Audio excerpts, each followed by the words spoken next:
Hello everyone and welcome back to the channel. आप सबका channel पर बहुत बहुत स्वागत है। मित्रों, चैनल को सब्सक्राइब करिए, वीडियोस को लाइक करिए एंड शेयर ज़रूर करिए ताकि जितने भी सीए इंटरमीडिएट के स्टूडेंट्स हैं उन्हें ये फ्री ऑडिट वाली बैच अवश्य मिल सके।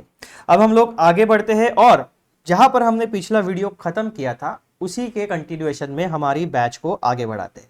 जैसा कि आप यहाँ पर देख सकते हो क्या लिखा है, achieve success CA intermediate auditing and ethics के लिए ये बैच है आपकी और ये टोटली फ्री है। सारे एक्सप्लेनर वीडियोस इसी चैनल के ऊपर आपको टोटली फ्री ऑफ कॉस्ट मिल रहे हैं, तो उसका पूरा फायदा उठाइए।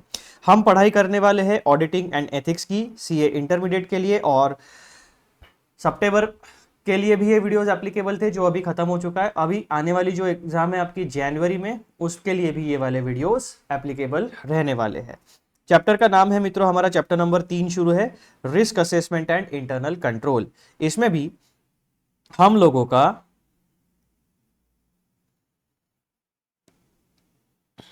टॉपिक नंबर 10 शुरू है। पिछले वीडियो में हमने पिछले क्लास में हमने टॉपिक नंबर 9 कंप्लीट कर लिया था।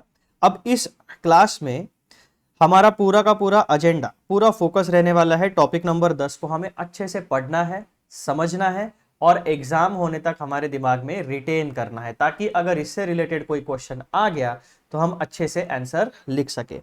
टॉपिक नंबर 10 का टाइटल क्या है मित्रों हमारा, audit approach in an automated environment. यानी ऐसी ऑर्गेनाइजेशन, ऐसी एंटिटी जो फाइनेंशियल ट्रांजैक्शंस को कंडक्ट करती है, तो ऐसी ऑर्गेनाइजेशन में अगर इंटरनल कंट्रोल सिस्टम में कुछ ऑटोमेशन यूज हुआ है, इंफॉर्मेशन सिस्टम्स यूज हुआ है, हार्डवेयर प्लस सॉफ्टवेयर का किसी कॉम्बिनेशन में सारी प्रोसेस को अगर ऑटोमेट करके रखा है, तो ऐसे एनवायरनमेंट में जब हम ऑडिट करने जाएंगे एज एन ऑडिटर, तो हमारा अप्रोच कैसे होना चाहिए, हमें किस तरीके से ऑडिट करना चाहिए, हमें कौन सी बातों का ध्यान रखना चाहिए, ये टॉपिक नंबर 10 हमें बताने वाला है। दो प्रकार के एनवायरनमेंट हमारे ऑडिट के सिनेरियो में होते हैं। पहला कौन सा होता है, मैनुअल एनवायरनमेंट, और दूसरा होता है ऑटोमेटेड एनवायरनमेंट। मैनुअल एनवायरनमेंट मतलब क्या, जहां पर किसी भी प्रकार के कोई कंप्यूटर सिस्टम्स का यूज नहीं किया जाता, यानी हार्डवेयर प्लस सॉफ्टवेयर सिस्टम्स का यूज नहीं किया जाता, जहां पर कंप्लीट रिकॉर्ड्स आपके फाइनेंशियल ट्रांजैक्शंस का, नॉन फाइनेंशियल ट्रांजैक्शंस का, financial data, non financial data, जितना भी रिकॉर्ड एक ऑर्गेनाइजेशन अपने फाइनेंशियल ईयर में जनरेट करती है, वो सारा का सारा मैन्युअली लिखा जाता है, हाथ से लिखा जाता है, यानी एक ह्यूमन बीइंग उसको प्रिपेयर करता है। दूसरा सिनेरियो क्या है जो हमारा टॉपिक नंबर 10 डिस्कस करता है, वो है मित्रों आपका ऑटोमेटेड एनवायरनमेंट। यानी यहां पर कुछ हद तक ह्यूमन बीइंग्स का इंटरवेंशन होता है और बाकी जितना भी बचा हुआ पोर्शन है वहां पर कंप्यूटर सिस्टम्स यानी हार्डवेयर प्लस सॉफ्टवेयर का कॉम्बिनेशन काम करता है। अब चाहे वो आपकी कंप्यूटर सिस्टम्स हो, चाहे वो आपकी मैकेनिकल मशीन्स हो, या फिर चाहे वो आपकी सेमी ऑटोमेटेड या फुल्ली ऑटोमेटेड मशीनरी हो, हम बात करते हैं इंटरनल कंट्रोल सिस्टम में। तो ऐसे अब सेकंड सिनेरियो के बारे में हम लोग डिस्कशन कर रहे हैं, वो है आपका ऑटोमेटेड एनवायरनमेंट। तो ऐसे एनवायरनमेंट में जहां पर ह्यूमन बीइंग्स का भी इन्वॉल्वमेंट होता है प्लस मशीन्स का भी इस्तेमाल होता है, ऐसे एनवायरनमेंट में हमें ऑडिट किस तरीके से कंडक्ट करना चाहिए, हमारा अप्रोच कैसे होना चाहिए। तो इसमें हम सबसे पहले टॉपिक नंबर 1 पढ़ने वाले हैं, रिस्क असेसमेंट। यानी ये जो ऑटोमेटेड एनवायरनमेंट है, इस पूरे एनवायरनमेंट का हमें एक छोटा सा रिस्क असेसमेंट करना पड़ेगा। रिस्क असेसमेंट में हम क्या क्या करेंगे, आइडेंटिफाई, पॉइंट नंबर 1 में हम पढ़ेंगे identify significant accounts and disclosures. यानी अब देखो, ऑडिट कभी भी हमें एक बात ध्यान रखनी है, हम ऑडिटर किस इंफॉर्मेशन का ऑडिट करते हैं, हमारा पर्पस, हमारा ऑब्जेक्टिव, हमारा फोकस केवल ऐसी ही इंफॉर्मेशन है जिसका नेचर मॉनेटरी टर्म्स में हम एक्सप्रेस कर सकते हैं। बेसिकली हम फाइनेंशियल इंफॉर्मेशन के ऑडिट के बारे में ही बात करते हैं। तो जब भी हम ऑडिट के अप्रोच की बात करेंगे, वेदर इन ऑटोमेटेड एनवायरनमेंट और मैनुअल एनवायरनमेंट, हम फाइनेंशियल इंफॉर्मेशन के बारे में बात कर रहे हैं। अगर हम ऑडिट में रिस्क असेसमेंट की बात करते हैं तो हम फाइनेंशियल इंफॉर्मेशन से रिलेटेड रिस्क यानी मटेरियल मिसस्टेटमेंट के रिस्क की बात करते हैं, ठीक है। तो यहां पर जब हम रिस्क असेसमेंट करेंगे, सबसे पहला पॉइंट हमें क्या करना है, identify significant accounts and disclosures. यानी फाइनेंशियल स्टेटमेंट्स में ऐसे कौन से अकाउंट्स है या कौन से डिस्क्लोजर्स है आपके नोट्स टू अकाउंट्स में जो सिग्निफिकेंट है, जहां पर मटेरियल मिसस्टेटमेंट होने की या एरर होने की या फिर फ्रॉड होने के चांसेस हो सकते हैं। पॉइंट नंबर 2 में हम क्या करेंगे, रिस्क असेसमेंट के बारे में क्वालिटेटिव एंड क्वांटिटेटिव कंसिडरेशंस, यानी जो ऑडिट एविडेंस हम गैदर करेंगे उसकी क्वालिटी भी हम चेक करेंगे, उसकी क्वांटिटी भी हम चेक करेंगे। यानी हमारा audit evidence sufficient and appropriate nature का होना चाहिए। ऑडिट एविडेंस तभी सफिशिएंट एंड अप्रोप्रिएट नेचर का होगा जब उसके पास क्वालिटी भी होगी और ऑडिट एविडेंस की क्वालिटी भी होगी। देन रिस्क असेसमेंट में तीसरी बात हमें क्या करनी है, रिलेवेंट फाइनेंशियल स्टेटमेंट असर्शंस। अब हमें पता है कि फाइनेंशियल स्टेटमेंट्स में जैसा कि मैनेजमेंट हमें जो इन्फॉर्मेशन देती है ऑडिट की भाषा में, ऑडिटर्स के पर्सपेक्टिव से वो फाइनेंशियल स्टेटमेंट्स को हम पूरी इन्फॉर्मेशन को असर्शंस में डिवाइड करते हैं। इसका मतलब क्या हुआ, जब एक मैनेजमेंट मुझे अपने फाइनेंशियल स्टेटमेंट्स देती है तो एज एन ऑडिटर मैं क्या कहता हूँ, इस फाइनेंशियल स्टेटमेंट में जितनी भी इंफॉर्मेशन मैनेजमेंट ने प्रिपेयर करके प्रेजेंट की है वो सारे के सारे मैनेजमेंट्स के असर्शंस है। यानी मैनेजमेंट ये क्लेम करती है कि हमने जितनी भी इंफॉर्मेशन, यानी मैनेजमेंट ने जितनी भी इंफॉर्मेशन फाइनेंशियल स्टेटमेंट में डाली है वो सारी की सारी information true and fair nature को रिप्रेजेंट करती है। This is the major core assertion. अब ऑडिटर के भाषा में ऑडिट को सिंप्लीफाई करने के लिए हमने क्या किया, उन फाइनेंशियल स्टेटमेंट की इंफॉर्मेशन को असर्शंस बोल के उन असर्शंस को 3 लेवल पे डिवाइड किया, यानी क्लासिफाई किया। पहली लेवल अकाउंट बैलेंसेस, दूसरी लेवल आपकी होगी डिस्क्लोजर्स, और एक तीसरी लेवल होती है जहां पे आप आपके क्लासेस ऑफ ट्रांजैक्शंस, यानी classes of transactions, account balances and disclosures, ऐसे 3 सेगमेंट्स में हमने पूरी इंफॉर्मेशन को डिवाइड करके रखा है। तो उसी से रिलेटेड, यानी हम जिन फाइनेंशियल स्टेटमेंट्स का ऑडिट करने वाले हैं उनसे रिलेटेड असर्शंस को आइडेंटिफाई करो। ठीक है, रिलेवेंट असर्शंस कौन से हैं उनको आइडेंटिफाई करो, और ये दोनों स्टेप वहां पर अप्लाई हमें ऑब्वियसली करना है। तीसरा पॉइंट हम क्या पढ़ने वाले हैं, identify likely sources of misstatement.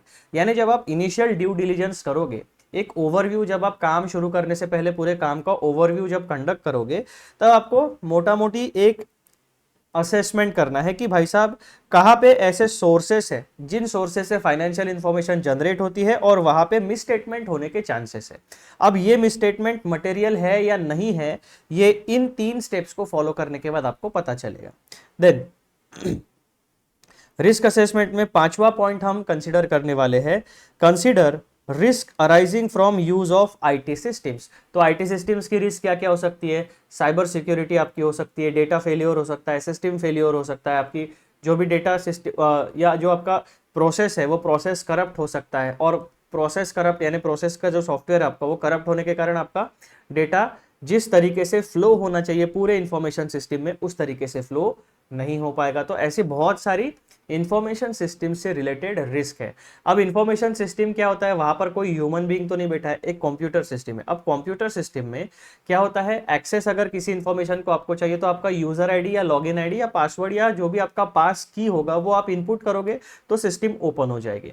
तो अगर किसी क्रिटिकल इंफॉर्मेशन के बारे में किसी को अगर लॉगिन करना है तो उस बंदे के पास या बंदी के पास अगर वो लॉगिन ऑथराइजेशन कोड्स आ जाते हैं और वो सिस्टम में इनपुट कर देता है तो ऑब्वियसली सिस्टम ओपन हो जाएगी। वो ये तो नहीं देखेगा कि आगे वाले व्यक्ति क्या है, उसके पास की कोड पासकोड है, पासकोड डाला सिस्टम ओपन हो गई। तो ये overriding of internal control systems, ये भी एक रिस्क सिस्टम इंफॉर्मेशन सिस्टम से रिलेटेड होती है। हैक हो सकता है, करप्ट हो सकता है, क्रैश हो सकता है, सिस्टम फेलियर हो सकता है, बहुत सारे साइबर सिक्योरिटी थ्रेट्स सिस्टम से रिलेटेड होते हैं। तो रिस्क असेसमेंट में हम ये 5 बातें पढ़ने वाले हैं। ठीक है, यानी हमारा ऑडिट का अप्रोच, सबसे पहली स्टेप हम क्या करेंगे, ऑडिट का अप्रोच कैसे होना चाहिए ऑटोमेटेड एनवायरनमेंट में, कि भाई साहब सबसे पहले तो आप रिस्क असेसमेंट की प्रोसीजर को इनिशिएट करो और इन 5 स्टेप्स को फॉलो करके एक ड्यू डिलीजेंस रिपोर्ट तैयार, एक इनिशियल ड्यू डिलीजेंस आपको कंडक्ट करना पड़ेगा। फिर दूसरा मुद्दा हमारे पास क्या आता है, understanding and evaluating internal controls. अब आपने एक ओवरव्यू ले लिया, रिस्क असेसमेंट कर लिया, अब आप क्या करोगे, अब आपका ओवरव्यू के बाद डिटेल काम शुरू होगा। आप क्या करोगे, understanding and evaluating internal controls, यानी फाइनेंशियल इंफॉर्मेशन से रिलेटेड या जिन इंटरनल कंट्रोल्स का फाइनेंशियल इंफॉर्मेशन के ऊपर इंपैक्ट होता है ऐसे इंटरनल कंट्रोल्स को आप अंडरस्टैंड करोगे और उनका इवैल्यूएशन करोगे। अब टॉपिक नंबर 2 में हमें क्या क्या चीजें पढ़नी है, document understanding of business processes using flow charts and narratives. तो जो भी आप अंडरस्टैंडिंग लोगे या इवैल्यूएशन करोगे with regards to internal controls, आपको उन सारी चीजों को डॉक्यूमेंट करना पड़ेगा। दूसरा, prepare risk and control matrices, यानी मैट्राइसेस बेसिकली क्या, आपको एक ऑर्गेनोग्राम या फिर आपको एक फ्लो चार्ट बनेगा या फिर आप एक ग्रिड, आपका जो भी सिस्टम, आपको जिस सिस्टम से समझ में आएगा, जो सिस्टम आप ऑडिट के शुरू से लेकर ऑडिट के अंत तक इस रिस्क कंट्रोल मैट्राइसेस को आप रेफर करोगे कि कौन सा कंट्रोल है, उस कंट्रोल से रिलेटेड रिस्क कौन सी है, या फिर कौन सी रिस्क है जिसका इंपैक्ट सर्टन कंट्रोल्स के ऊपर होता है। तो ये इंटरलिंक आप करोगे रिस्क प्लस कंट्रोल, और वो एक इंडेक्स के टाइप आप बनाओ या टेबुलर फॉर्म में बनाओ, किसी भी फॉर्मेट में बनाओ, लेकिन आप जो डेटा प्रिपेयर करोगे उसे कहा जाएगा risk and control matrices. Point number 3 में हम क्या पढ़ेंगे फिर, understand design of controls by performing walk throughs of end to end process. यानी आप क्या करोगे, एंड टू एंड प्रोसेस मतलब क्या, कि स्टार्टिंग पॉइंट से लेकर एंड पॉइंट तक कंप्लीट प्रोसेस का आप ओवरव्यू लोगे, और उसकी मदद से आप इंटरनल कंट्रोल्स जो होते हैं उनका कंप्लीट डिजाइन समझोगे। उस डिजाइन को समझने के बाद फिर आप उसका इंप्लीमेंटेशन भी चेक करोगे। तो जब आपको किसी भी इंटरनल कंट्रोल सिस्टम का डिजाइन प्लस इंप्लीमेंटेशन वाला पार्ट समझ में आ जाएगा, तो आपको यह समझ में आ जाएगा कि वो प्रोसेस इस पर्टिकुलर ट्रांजैक्शन के लिए रिलेवेंट है या नहीं है, इफेक्टिव एंड एफिशिएंट तरीके से वो काम कर रही है या नहीं कर रही है, और जो इंटरनल कंट्रोल सिस्टम सेटअप की गई है, जो प्रोसेस सेटअप की गई है, वो डिजायर्ड आउटपुट आपको दे रही है या नहीं दे रही है, ये आपको चेक करना पड़ेगा। फिर पॉइंट नंबर 4 में हम क्या देखेंगे, process wide considerations for entity level controls segregation of duties. अब दो चीजें चेक करोगे आप, पूरे के पूरे एंटिटी में जितने भी कंट्रोल्स हैं जो आपके ऑडिट से रिलेवेंट है उनको चेक करोगे, प्लस उन कंट्रोल्स में सेग्रीगेशन ऑफ ड्यूटीज किस तरीके से उन्होंने इंप्लीमेंट करके रखी है, ये भी आप चेक करोगे। पॉइंट नंबर 5 में हम पढ़ने वाले हैं IT controls and application controls. ऐसे दो प्रकार की चीजें हम इंटरनल कंट्रोल की अंडरस्टैंडिंग एंड इवैल्यूएशन में करने वाले हैं। तो बेसिकली जब भी आप किसी ऑर्गेनाइजेशन, दूसरा स्टेप, जब हम ऑटोमेटेड एनवायरनमेंट में ऑडिट करने वाले हैं तो सबसे पहले आप एक इनिशियल रिस्क असेसमेंट करोगे, उसके बाद में जितने भी इंटरनल कंट्रोल्स है जो हमारे ऑडिट से रिलेटेड है उनके बारे में आप बेसिक अंडरस्टैंडिंग लोगे, उनका इवैल्यूएशन करोगे, एंड जो भी काम आप करोगे उसको डॉक्यूमेंट करोगे, प्लस यहां पर जितने भी बातें कही गई है उनको आप फॉलो करोगे। फॉलो आपको क्यों करना पड़ेगा, क्योंकि जो भी स्टैंडर्ड्स ऑन ऑडिटिंग है वो हमारे चार्टर्ड अकाउंटेंट्स के लिए एप्लीकेबल होने वाला है। जहां पे भी हम ऑडिट करेंगे तो हमें ऑडिट में बताया, ऑडिट के जितना भी लिटरेचर आपके पास है, जितना भी स्टडी मटेरियल आपके पास है, उसमें आपका आईसीएआई का स्टडी मटेरियल आ गया, उसमें आपके स्टैंडर्ड्स आ गए, उसमें आपके गाइडेंस नोट्स आ गए, उसमें आपके इंडस्ट्री स्पेसिफिक गाइडेंस नोट्स आ गए, या फिर टेक्निकल स्टडी मटेरियल आ गया। जितना भी आईसीएआई ने स्टडी मटेरियल इशू करके रखा है विद रिगार्ड्स टू ऑडिटिंग, वो सारा एक चार्टर्ड अकाउंटेंट को फॉलो करना पड़ेगा। तो पहली स्टेप आप रिस्क असेसमेंट करोगे, दूसरी स्टेप में आप इंटरनल कंट्रोल्स के बारे में अंडरस्टैंडिंग एंड इवैल्यूएशन डेवलप करोगे। फिर ऑडिट अप्रोच में तीसरी स्टेप हम क्या करने वाले हैं, टेस्टिंग फॉर ऑपरेटिंग इफेक्टिवनेस। तो आपने रिस्क असेसमेंट किया, इंटरनल कंट्रोल को आइडेंटिफाई किया, अब आप क्या करोगे, जो इंटरनल कंट्रोल सिस्टम है उनका प्रैक्टिकल टेस्ट लोगे, यानी रियलिटी में उनको चेक करोगे कि वो सही तरीके से ऑपरेट कर रहे हैं या नहीं, वो इफेक्टिव एंड एफिशिएंट है या नहीं है। तो तीसरी स्टेप में सबसे पहले हम क्या करेंगे, assess nature, timing and extent of control testing, यानी जो आप इंटरनल कंट्रोल सिस्टम का टेस्टिंग करोगे उनसे रिलेटेड आपका जो काम है, यानी ऑडिटर का जो काम है, कौन सी ऑडिट प्रोसीजर्स आप वहां पे अप्लाई करने वाले हो, उसका नेचर, टाइमिंग एंड एक्सटेंट आपको डिसाइड करना पड़ेगा, ऑन पेपर उसको लाना पड़ेगा, अपनी टीम को समझाना पड़ेगा, और उस तरीके से फिर आप कंट्रोल का टेस्टिंग शुरू करोगे।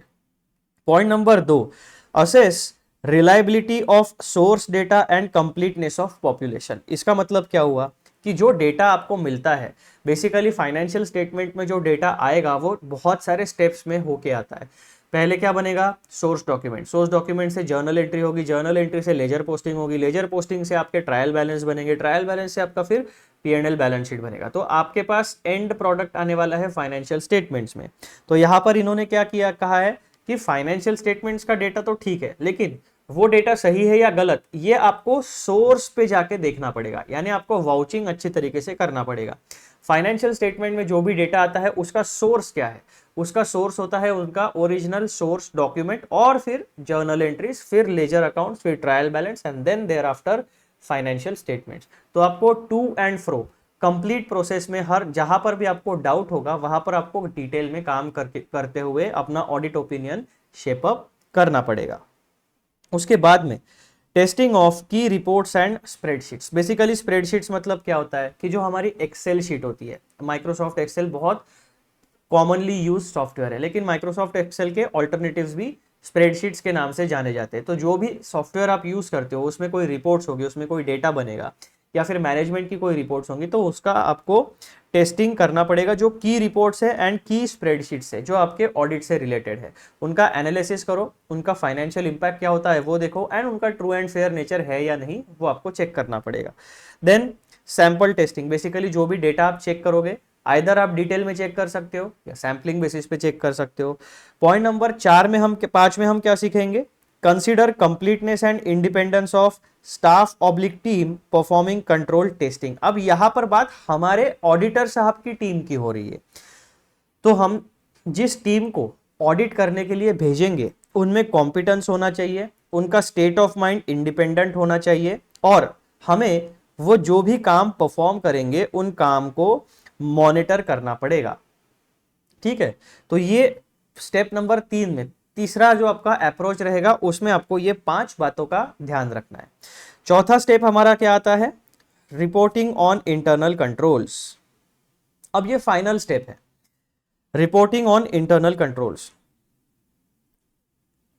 पॉइंट नंबर 1 ऑडिट अप्रोच में हमने क्या किया, रिस्क असेसमेंट किया। पॉइंट नंबर 2 में इंटरनल कंट्रोल्स का अंडरस्टैंडिंग एंड इवैल्यूएशन किया। पॉइंट नंबर 3 में हमने एक्चुअल इंटरनल कंट्रोल का टेस्टिंग किया। एंड देन जितना भी इंटरनल कंट्रोल से रिलेटेड हमने काम किया है उसके ऊपर अब हम रिपोर्ट बनाने वाले हैं, तो उसी को कहा जाता है रिपोर्टिंग ऑन इंटरनल कंट्रोल्स। यहां पर पॉइंट नंबर 1 में हम पढ़ने वाले हैं इवैल्यूएट कंट्रोल डेफिशिएंसीज। अगर काम के दौरान आपको लगा कि किसी इंटरनल कंट्रोल सिस्टम में या किसी स्पेसिफिक कंट्रोल में वीकनेस है, डेफिशिएंसी है, तो उसको आपको इवैल्यूएट करना पड़ेगा, उसका इंपैक्ट क्या होता है, उसमें इंप्रूवमेंट सजेस्ट करनी पड़ेगी। ठीक है, पॉइंट नंबर 2 में हम पढ़े रिपोर्टिंग के बारे में जानेंगे, significant deficiencies, material weaknesses. Then point number 3 remediation of control weaknesses. Point number 4 internal control memo और management letter. And point number 5 auditor's report. तो बेसिकली जब भी आप इंटरनल कंट्रोल सिस्टम के ऊपर अपनी रिपोर्ट बनाओगे तो इन 5 मुद्दों को आपको अपनी रिपोर्ट में इंक्लूड करना पड़ेगा। ठीक है, तो मित्रों ये था आपका blueprint regarding topic number 10। I hope कि आपको पूरा का पूरा टॉपिक का ओवरव्यू एकदम अच्छे तरीके से समझ में आ गया है। तो टॉपिक नंबर 10 में हमें कुल मिलाकर हमारा जो ऑडिट का अप्रोच है इन ऑटोमेटेड एनवायरनमेंट, उस अप्रोच को सेटअप करने के लिए हमें 4 मुद्दे फॉलो करने हैं। रिस्क असेसमेंट करो, देन इंटरनल कंट्रोल्स के बारे में अंडरस्टैंडिंग एंड गैदर करो, उसका इवैल्यूएशन करो, उसके बाद में एक्चुअल टेस्टिंग होगा for operating effectiveness of internal control system. And then in 3 steps में हमने जितना भी काम किया है, जितना भी ऑडिट एविडेंस गैदर किया है, उसके बेसिस के ऊपर हमें एक रिपोर्ट प्रिपेयर करनी पड़ेगी ऑन इंटरनल कंट्रोल सिस्टम। उस रिपोर्ट में हमें इन 5 बातों के बारे में मेंशन करना पड़ेगा, इन 5 मुद्दों को इंक्लूड करना पड़ेगा। और अब हम लोग आगे बढ़ते हैं और डायरेक्टली हम जाएंगे हमारे डिटेल्ड नोट्स में।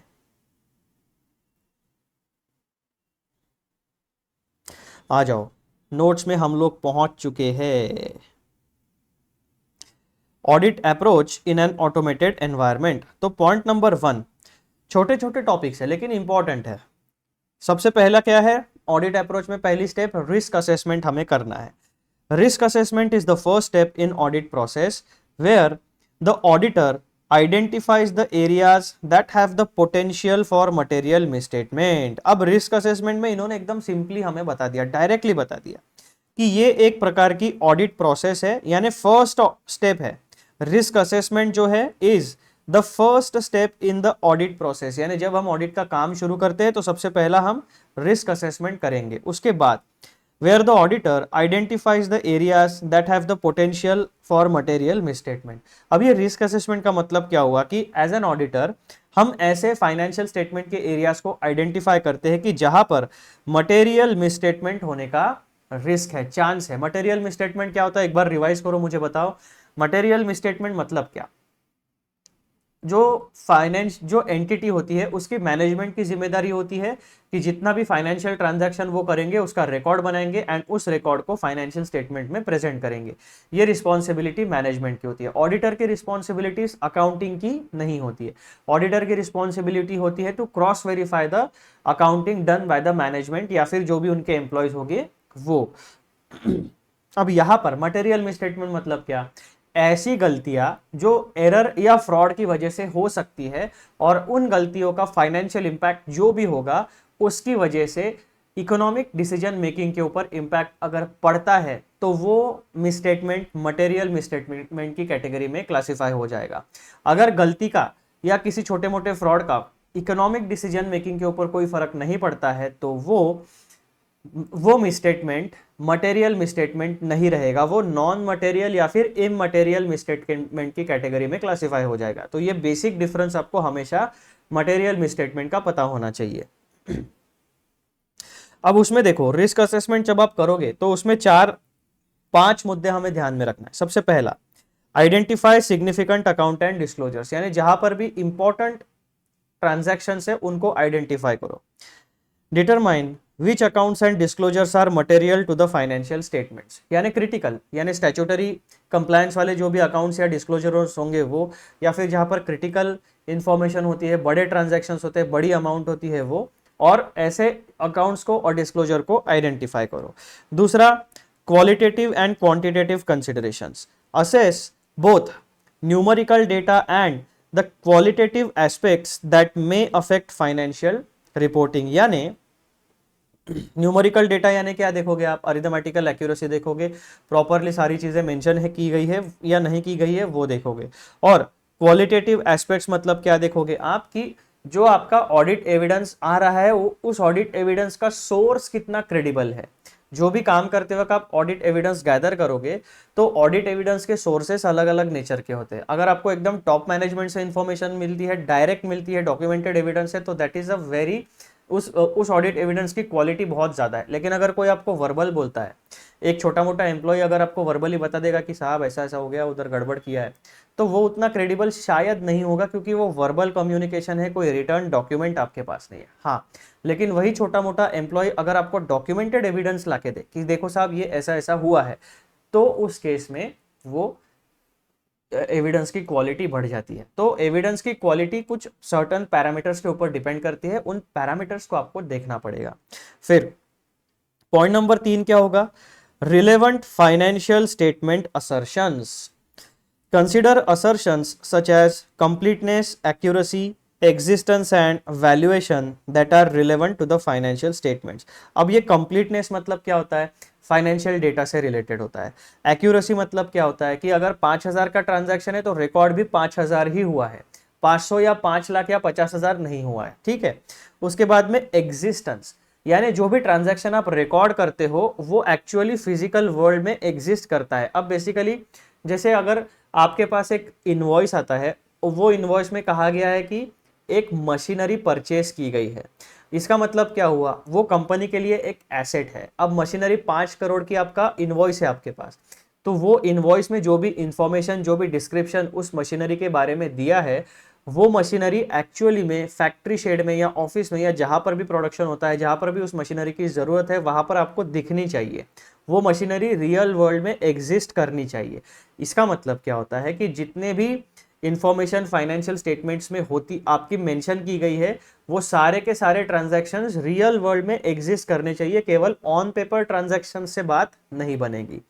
देन वैल्यूएशन, जैसे कि फिक्स्ड एसेट्स का वैल्यूएशन होता है, इंटेंजिबल एसेट्स का वैल्यूएशन ट्रिकी एंड क्रिटिकल होता है। उसके बाद में इन्वेंट्री वैल्यूएशन थोड़ा सा ट्रिकी हो सकता है। तो जहां पर भी बैलेंस शीट में आपका वैल्यूएशन का प्रॉब्लम होगा, वो सही तरीके से आपको उन असर्शंस को आपको सही तरीके से हैंडल करना पड़ेगा। जैसे इन्वेंट्री वैल्यूएशन के लिए आपको अकाउंटिंग स्टैंडर्ड भी गाइडेंस देगा या फिर इंडियन अकाउंटिंग स्टैंडर्ड भी गाइडेंस देगा, तो कौन सा अकाउंटिंग स्टैंडर्ड एप्लीकेबल है वो आपको आइडेंटिफाई करना पड़ेगा। मार्केट सिनेरियो क्या है, उनका अकाउंटिंग पॉलिसी क्या है। तो ऐसे बहुत सारे पैरामीटर्स को बना के आपका वैल्यूएशन वाला सेगमेंट यानी असर्शन आपको चेक करना पड़ेगा। उसके बाद में point number 4, identify likely sources of misstatement, recognize areas recognize areas in the accounts that may be susceptible to errors और fraud। आइडेंटिफाई करो आप। जब आप काम करोगे तो धीरे धीरे आपको वो सेंस डेवलप होते चले जाएगा कि employees in general human behaviour कैसा होता है, इन जनरल कहाँ पे ग्रीड टेक ओवर कर लेती है, कहाँ पे डेटा मैनिपुलेशन हो सकता है, कहाँ पे फ्रॉड होने के चांसेस है, या फिर कोई इनोसेंट एम्प्लॉय है जिसको अकाउंटिंग का नॉलेज उतना डिटेल में नहीं है, तो ऐसे एम्प्लॉयज से अकाउंटिंग में गलतियां हो सकती है। तो एरर एंड फ्रॉड इन दोनों एस्पेक्ट को आपको एज एन ऑडिटर हैंडल करना पड़ेगा, एड्रेस करना पड़ेगा। Point number 5, consider risk arising from use of IT systems. Assess risk associated with reliance on information technology systems including potential system errors or unauthorized access। अब जो IT system होती है यहां पर दो थ्रेड्स बताए गए हैं आईटी सिस्टम्स के, या तो सिस्टम में एरर आ सकते हैं, सिस्टम फेलियर हो सकता है, या फिर अनऑथोराइज्ड एक्सेस कोई भी गेन कर सकता है अगर उसके पास पासकोड या की उसके पास अगर है। तो ये बातें आपको ध्यान में रखनी, क्योंकि क्या होता है कि जो एक ऑर्गेनाइजेशन होती है उस ऑर्गेनाइजेशन में सिस्टम का स्पेसिफिक एक्सेस दिया जाता है। यानी अगर मैं एक नॉर्मल एम्प्लॉय हूं तो मेरे काम की चीजों का एक्सेस मुझे सिस्टम में मिलेगा। फिर नॉर्मल एम्प्लॉय से, रेगुलर एम्प्लॉय से अगर मैं थोड़ा सा मैनेजरियल लेवल पे चले जाता हूं तो मैनेजर को मैनेजरियल लेवल तक का प्लस उसके नीचे जितने एम्प्लॉयज होंगे, उसके टीम में जितने एम्प्लॉयज होंगे, उन सारे चीजों का एक्सेस उसको मिलेगा।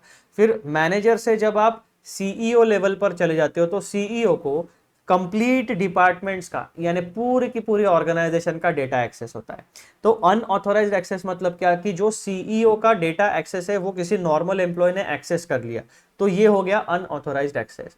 सीईओ ने नॉर्मल एम्प्लॉय का डेटा देखा तो that will not be counted as unauthorised, क्योंकि वो उसके पावर्स के अंडर है। पावर्स के बियॉन्ड अगर कोई डेटा को एक्सेस करता है तो उसे आप अनऑथोराइज्ड एक्सेस कहोगे। जैसे जो बैंक होती है, बैंक में एम्प्लॉयज होते हैं, तो बैंक में अलग अलग सेगमेंट्स होते हैं। एक कैश काउंटर होता है, ठीक है, आप एक कैश विड्रॉवल एंड डिपॉजिट कर सकते हो। उसके बाद में आपका पासबुक अपडेशन का होता है, फिर आपको इन्वेस्टमेंट की जानकारी देने वाला एक बंदा होगा, फिर आप बहुत सारी बैंक जो है वो लॉकर फैसिलिटी आपको प्रोवाइड करती है, तो लॉकर मेंटेन करने वाला, हैंडल करने वाला एक एम्प्लॉय या दो एम्प्लॉयज होंगे, है ना। इस तरीके से अलग अलग चीजें। तो जो व्यक्ति लॉकर हैंडल करता है उसको केवल लॉकर से रिलेटेड इंफॉर्मेशन का एक्सेस है। जो व्यक्ति इन्वेस्टमेंट्स हैंडल करता है उसको केवल इन्वेस्टमेंट से रिलेटेड डेटा का एक्सेस है। जो व्यक्ति कैश काउंटर संभालते हैं उनको सिर्फ कैश से रिलेटेड चीजों का एक्सेस है। तो ऐसे अलग अलग डिपार्टमेंटल एक्सेसेस होते हैं। और जो मैनेजर होता है, ब्रांच मैनेजर होता है, उस मैनेजर को पूरी ब्रांच का एक्सेस होता है कि हर एक डेटा, हर एक साइलो में क्या डेटा मेंटेन हो रहा है, सिस्टम में किस तरीके से काम हो रहा है, वो सारी चीजें ब्रांच मैनेजर को एक्सेस होती है। तो ब्रांच मैनेजर अगर किसी सिस्टम में किसी भी चीज को एक्सेस करेगा तो that will not be counted as unauthorise. लेकिन अगर कोई कैशियर वाला लॉकर का डेटा एक्सेस करेगा तो that will be termed as unauthorised access. यानी फिर आपको वो देखना पड़ेगा कि भाई कैशियर वाले बंदे को लॉकर वाले डेटा का एक्सेस लेने की क्या जरूरत पड़ गई, कुछ गड़बड़ है या जेन्युइन ट्रांजैक्शन है, ये सारी चीजें आपको देखनी पड़ेगी। तो जिस तरीके की आपकी एंटिटी होगी, ये जो यहाँ पर चीजें दी गई है ना, ये रिस्क असेसमेंट वाली, यानी ऑडिट का अप्रोच, ऑटोमेटेड एनवायरनमेंट में ऑडिट का अप्रोच कैसे होना चाहिए, इसके बारे में यहाँ पर जितनी भी बातें आपको बताई गई है हर एक पॉइंट में, वो आपके लिए एक ब्रॉड गाइडेंस है। अब इस ब्रॉड गाइडेंस को आप अपने हिसाब से किस तरीके से इंप्लीमेंट करोगे वो आपके ऊपर छोड़ा गया है। क्योंकि क्या होता है कि कभी हो सकता है आप बैंक ऑडिट करोगे, कभी हो सकता है आप इंश्योरेंस कंपनी का ऑडिट करने जाओ, कभी हो सकता है आप किसी मैन्युफैक्चरिंग एंटिटी का ऑडिट करने जाओ। तो यहां पर ऐसा रिजिड गाइडेंस नहीं है, ये ओवरऑल पॉइंट्स बताए गए हैं। इन पॉइंट्स को आप अपने हिसाब से, अपने एंटिटी के हिसाब से, अपने सिचुएशन के हिसाब से फ्लेक्सिबली उनको अडॉप्ट कर सकते हो, इसमें चेंजेस कर सकते हो, लेकिन मोटा मोटी आपको ये वाला ब्लूप्रिंट फॉलो करना पड़ेगा, ठीक है। तो मित्रों, रिस्क असेसमेंट में इस तरीके से ये 5 बातें हमें फॉलो करनी है सारे के सारे ऑडिट्स में। अब दूसरा पॉइंट हमें क्या फॉलो करना है, वो होता है हमारा understanding and evaluating internal controls. यानी जो भी इंटरनल कंट्रोल सिस्टम है उसके बारे में अंडरस्टैंडिंग गैदर करो, और अंडरस्टैंडिंग गैदरिंग के दौरान आपको जो भी ऑडिट एविडेंसेस मिलेंगे उन ऑडिट एविडेंस का आपको इवेल्युएशन करना पड़ेगा, क्वांटिटेटिवली भी एंड क्वालिटेटिवली भी, ठीक है। तो यहां पर देखो पॉइंट नंबर 1 क्या कहता है, This step involves gaining a comprehensive understanding of the company's internal control system. यानी स्टेप नंबर 2 में आपको कंपनी के इंटरनल कंट्रोल सिस्टम का कॉम्प्रहेंसिव अंडरस्टैंडिंग गैदर करना है। की एक्टिविटीज इंक्लूड, जब भी आप किसी कंपनी का इंटरनल कंट्रोल सिस्टम का अंडरस्टैंडिंग एंड इवैल्यूएशन वाला प्रोसेस करोगे तो उसमें इन प्रकार की एक्टिविटीज इन्वॉल्व की जाती है। पहला, document understanding of business processes using flowcharts और नैरेटिव्स। बेसिकली यहाँ पर मेथड ऑफ ऑडिटिंग कहा गया है, तो आप फ्लोचार्ट्स भी बना सकते हो या फिर आप डिटेल रिकॉर्ड यानी नैरेटिव रिकॉर्ड मेथड से भी आप उस काम को कंप्लीट कर सकते हो। ये जो है ना फ्लोचार्ट्स या नैरेटिव मेथड, ये हमने प्रीवियस वीडियोस में डिस्कस की है। टूल्स फॉर ऑडिटिंग या फिर evaluation of internal control system, methods for evaluation of internal control system, तो वो वाला वीडियो आपको पहले देखना पड़ेगा, क्योंकि यहाँ पर उतने डिटेल में इनके बारे में बात नहीं की है। उस वीडियो में हमने एकदम डिटेल में इन सारी मेथड्स को हमने डिस्कस किया है। तो सबसे पहले आप क्या करोगे, document understanding of business processes using flowchart, या जो भी आपको मेथड सही लगे उस मेथड से आपको डॉक्यूमेंटेशन यानी अपना ऑडिट वर्किंग पेपर प्रिपेयर करना है।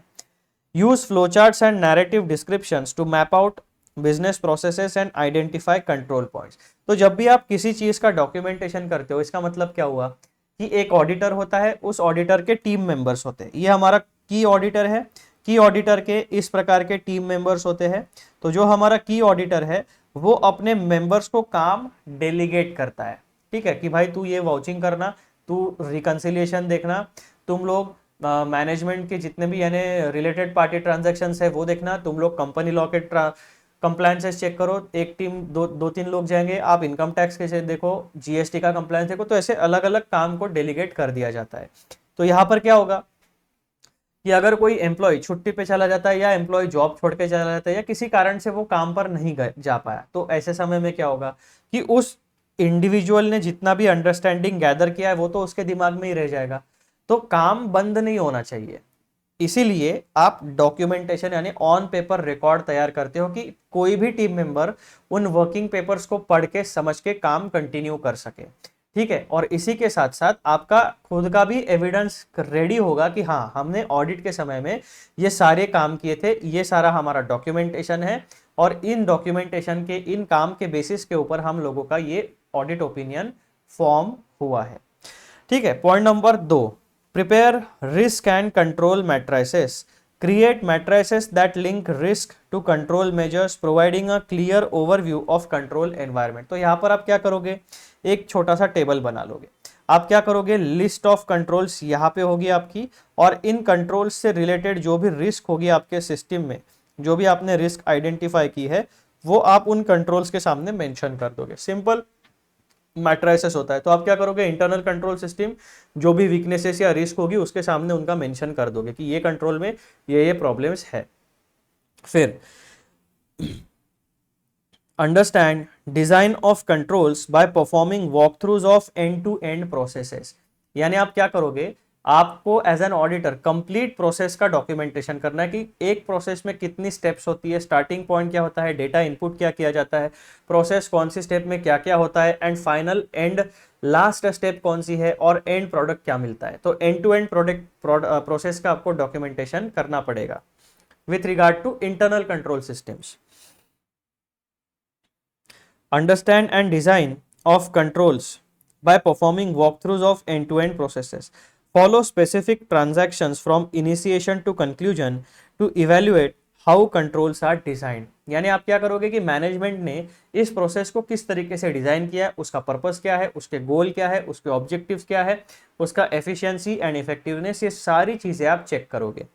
Point number 4, process wide considerations for entity level controls and segregation of duties. Review high level controls such as corporate governance and assess whether duties are properly segregated to avoid conflict of interest. Segregation of duty मतलब क्या होता है कि एक ही employ के पास सब सारा काम मत देके रखो, क्योंकि हो सकता है कि काम के बर्डन की वजह से उसके एरर्स हो, काम में गलतियां हो, या फिर हो सकता है कि आपने इतना पावर उस एक ही एम्प्लॉय को देके रखा है कि वो हाइपर डेटा मैनिपुलेशन कर सकता है, फ्रॉड कमिट कर सकता है। तो इसकी वजह से क्या होता है कि जो भी आपके काम है सिस्टम में वो अलग अलग एम्प्लॉयज को देके रखो, ताकि एक व्यक्ति के पास कॉन्सेंट्रेटेड पावर भी ना जाए काम का ओवरलोड भी ना हो और सब लोग अपना काम एकदम अच्छे तरीके से परफॉर्म कर पाए। ये बेसिक चीज, एक बेसिक पर्पस होता है सेग्रीगेशन ऑफ ड्यूटीज का। Then point number 5, IT general controls application controls evaluate controls related to information technology systems such as access controls, data integrity and automated processes। तो जो भी आपके जनरल कंट्रोल्स है जिनकी मदद आप आईटी की मदद से आप उन जनरल कंट्रोल्स को परफॉर्म करते हो, फंक्शन करते हो, या जो भी एप्लीकेशन यानी स्पेसिफिक सॉफ्टवेयर बेस्ड कंट्रोल्स है, स्पेसिफिक सिस्टम बेस्ड कंट्रोल्स है। जनरल कंट्रोल्स मतलब क्या होता है, वो सारे ऑर्गेनाइजेशन में एप्लीकेबल होंगे। और एप्लीकेशन कंट्रोल मतलब क्या होता है कि जो भी ईआरपी सॉफ्टवेयर आपका होगा उस सॉफ्टवेयर के किसी स्पेसिफिक एप्लीकेशन का कोई स्पेसिफिक कंट्रोल। इस तरीके से आपको चीजों को समझना है। Evaluate controls related to information technology systems such as access controls, data integrity and automated processes। 3 aspects यहाँ पे आपको चेक करने। पहला कौन सा, access controls, data integrity and automated processes. तो मित्रों, जब भी आप ऑडिट करोगे in an automated environment, second step आपको फॉलो करनी है, इंटरनल कंट्रोल सिस्टम्स के बारे में अंडरस्टैंडिंग गैदर करो, ऑडिट एविडेंस गैदर करो और आपके अंडरस्टैंडिंग, आपके ऑडिट एविडेंस का इवैल्यूएशन करो, ताकि आप एक सर्टन पोजीशन पर पहुंच पाओ कि इंटरनल कंट्रोल सिस्टम में वीकनेसेस कहां पर है और इंटरनल कंट्रोल सिस्टम में स्ट्रॉन्ग पॉइंट्स कहां पर है। जहां पर इंटरनल कंट्रोल सिस्टम स्ट्रॉन्ग है वहां पर आप सिस्टम पर रिलाय कर सकते हो, सैंपल चेक बेसिस पे आगे बढ़ सकते हो। जहां पर इंटरनल कंट्रोल सिस्टम वीक है वहां पर आपको डिटेल में काम करना पड़ेगा। फिर तीसरा स्टेप हमें क्या फॉलो करना होता है ऑडिट करते समय, टेस्टिंग फॉर ऑपरेटिंग इफेक्टिवनेस। अब यहाँ पे तो आपने सारा ऑन पेपर काम किया है, लेकिन अब आप क्या करोगे कि जितना भी काम आपने किया है उसको एक्चुअली प्रैक्टिकली आप टेस्ट करोगे कि सही में जो चीजें ऑन पेपर बताई गई है वो रियल लाइफ में परफॉर्म करती है या नहीं करती है। Once the controls are understood and evaluated, the next step is to test whether they are operating effectively throughout the period। यानी पूरे फाइनेंशियल ईयर में परफॉर्म करने चाहिए। वो इंप्लीमेंट कर दिए और उसको सिर्फ एक हफ्ता या एक महीना परफॉर्म कर दिए तो वैसा नहीं। फाइनेंशियल ईयर में 12 महीने होते हैं, 24/7 अगर आपकी ऑर्गेनाइजेशन काम करती है तो 12 महीने 24/7 365 डेज हर समय वो इंटरनल कंट्रोल सिस्टम आपकी फंक्शनल एंड परफॉर्म करनी चाहिए, फंक्शनल रहनी चाहिए एंड परफॉर्म करनी चाहिए। तो टेस्टिंग ऑपरेटिंग इफेक्टिवनेस में की एक्टिविटीज एज एन ऑडिटर आपको क्या क्या परफॉर्म करनी है। Point number 1, assess nature, timing and extent of control testing.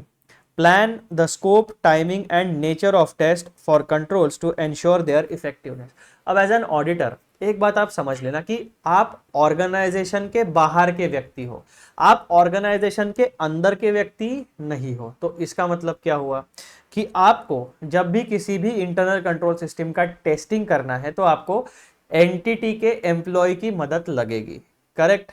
तो यहां पर उन्होंने वही चीज बताई है कि मित्रों जब भी आप कंट्रोल्स का टेस्टिंग करोगे तो सबसे पहले मित्रों प्लानिंग कर लेना, आपको क्या क्या काम करना है उसका स्कोप डिसाइड कर लेना, टाइम डिसाइड कर लेना और किस तरीके की प्रोसीजर्स आप परफॉर्म करने वाले हो वो डिसाइड कर लेना, ताकि जिस भी एम्प्लॉय की हेल्प आपको लगने वाली है उस एम्प्लॉय को आप बता सको कि क्या क्या काम होगा, कितना समय लगेगा।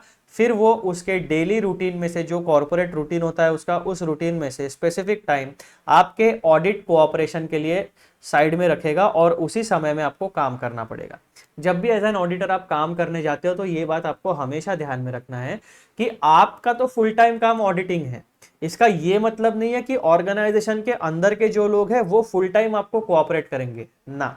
उनकी जो ड्यूटी है वो उनका एम्प्लॉयर जो है, उनका मालिक जो है उनके लिए काम करते हैं, एम्प्लॉइज ऑडिटर के लिए काम नहीं करते। तो एज एन ऑडिटर आपको रिक्वेस्ट करनी पड़ेगी, पोलाइटली हम्बली रिक्वेस्ट करनी पड़ेगी इन रिटर्न फॉर्मेट कि जो भी आपके स्टाफ है, जो भी आपका एम्प्लॉइज है उनका कोऑपरेशन हमें लगेगा, ताकि कम से कम समय में एफिशिएंट एंड इफेक्टिव तरीके से हम हमारा ऑडिट का काम पूरा कर सके। तो ये पहला पॉइंट आपको कहता है।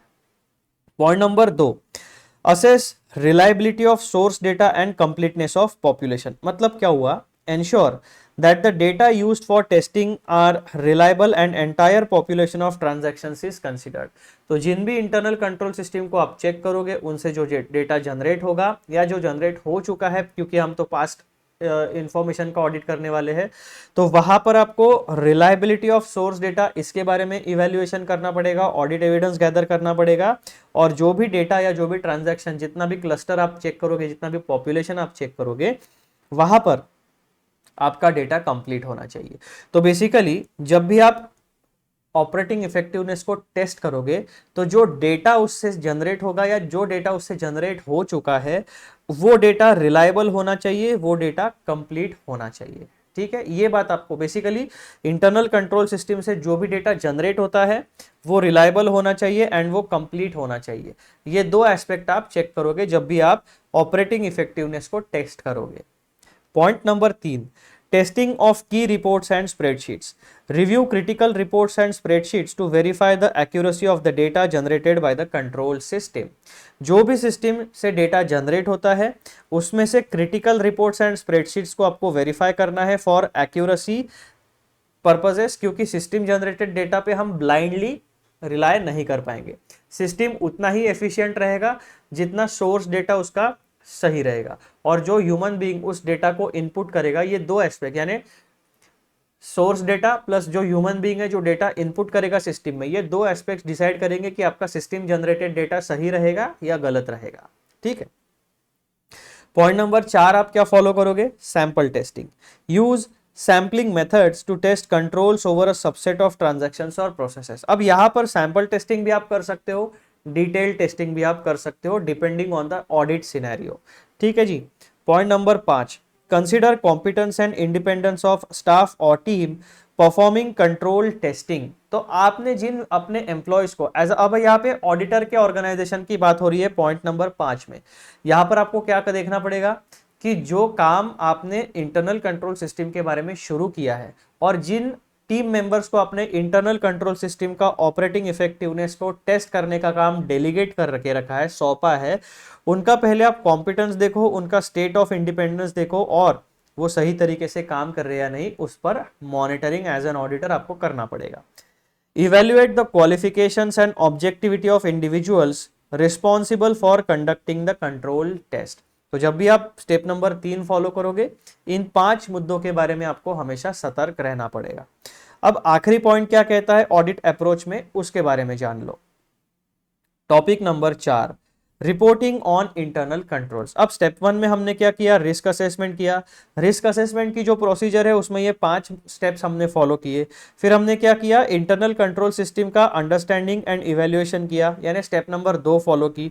स्टेप नंबर 2 में हमने ये 5 चीजें फॉलो की। उसके बाद तीसरी स्टेप हमने फॉलो की टेस्टिंग फॉर ऑपरेटिंग इफेक्टिवनेस, उसमें भी हमने 5 पॉइंट्स को फॉलो किया। अब यहां पर स्टेप 1, स्टेप 2 एंड स्टेप 3, इसमें हमने जितना भी काम किया है उस पूरे के पूरे काम का हमको जिस्ट यानी हमारा ओपिनियन हमारे इंटरनल कंट्रोल वाली रिपोर्ट में प्रोवाइड करना पड़ेगा।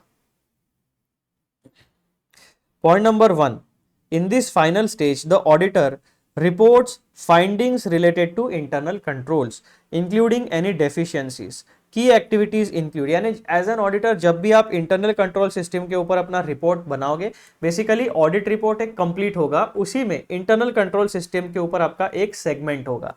तो उस सेगमेंट में जब भी आप रिपोर्ट करोगे तो आपको ये 5 बातें ध्यान में रखनी पड़ेगी। पहला, इवेल्युएट कंट्रोल डेफिशिएंसीज। मतलब क्या हुआ? Identify and assess the impact of deficiencies on financial reporting.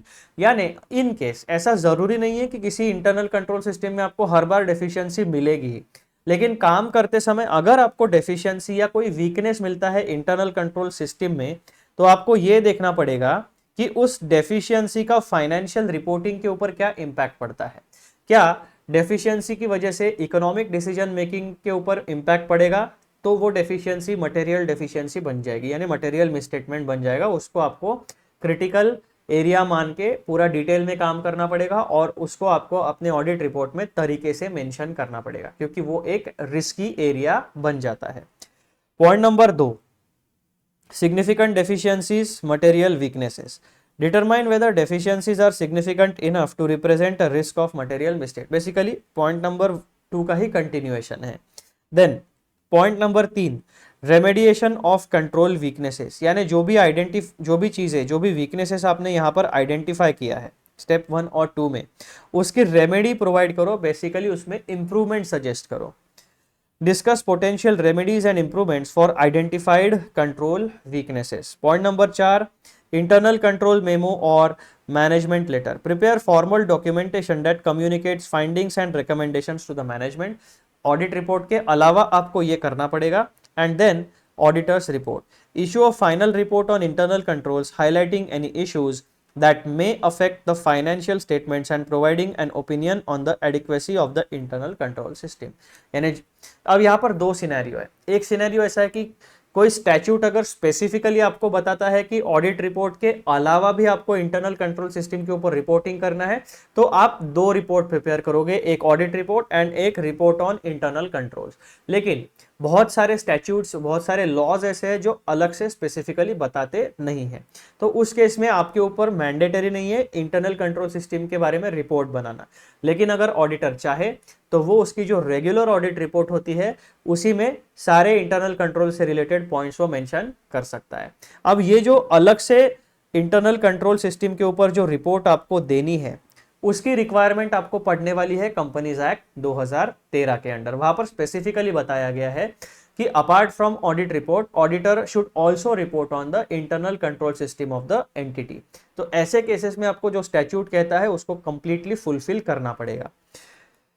तो मित्रों, ये 4 स्टेप्स हमें हमारे ऑडिट अप्रोच में फॉलो करने पड़ेंगी। कब? जब भी हम ऑटोमेटेड एनवायरनमेंट में ऑडिट करने जाएंगे। रिस्क असेसमेंट करो, इंटरनल कंट्रोल सिस्टम का अंडरस्टैंडिंग लो, इवेल्युएट करो इंटरनल कंट्रोल सिस्टम्स को, रिस्की एरिया आइडेंटिफाई करो, देन एक्चुअल में टेस्टिंग परफॉर्म करो, उसके बाद में पूरा का पूरा आपका रिपोर्ट रेडी करो। एंड देन हम आते हैं इस टॉपिक के कंक्लूजन के ऊपर। This structured approach to risk assessment, understanding and evaluating internal controls, testing for operating effectiveness and reporting, यानी हमने जो 4 स्टेप्स फॉलो की थी वही यहाँ पर मेंशन की गई है 4 steps. Helps auditors thoroughly assess an entity's internal control environment. जब आप ये 4 स्टेप्स फॉलो करते हो तो ऑडिटर को मदद होती है। कौन से सेगमेंट में? कि ऑडिटर जितना भी कंट्रोल एनवायरनमेंट है एंटिटी का, उसको थॉरोली समझ पाता है, असेसमेंट कर पाता है। By documenting processes, testing key controls and evaluating control deficiencies, auditors provide valuable insights to management and ensure that financial statements are free from material misstatement। Ultimately auditor का क्या मुद्दा है कि भाई साहब हमें क्या देखना है, इंडिपेंडेंटली फाइनेंशियल इंफॉर्मेशन का ऑडिट करना है, ऑडिट एविडेंस गैदर करना है, उसके बेसिस के ऊपर हमें ये देखना है कि financial statements applicable financial reporting framework के हिसाब से बने हैं या नहीं बने, एंड जितना भी आपका फाइनेंशियल स्टेटमेंट है वो free from material misstatement either due to fraud और एरर है या नहीं है। यही चीजें हमें बतानी है। तो आपको ये जो 4 स्टेप्स यहाँ पे बताई गई है वो अपना ऑडिट का ऑब्जेक्टिव फुलफिल करने में मदद करता है।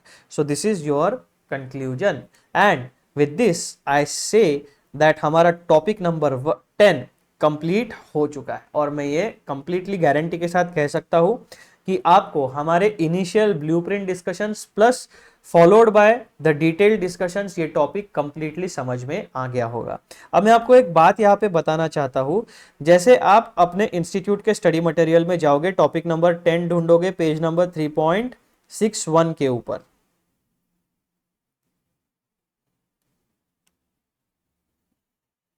पेज नंबर 61, तो आपको इंस्टीट्यूट के स्टडी मटेरियल में केवल और केवल ये वाला एक टेबल मिलेगा।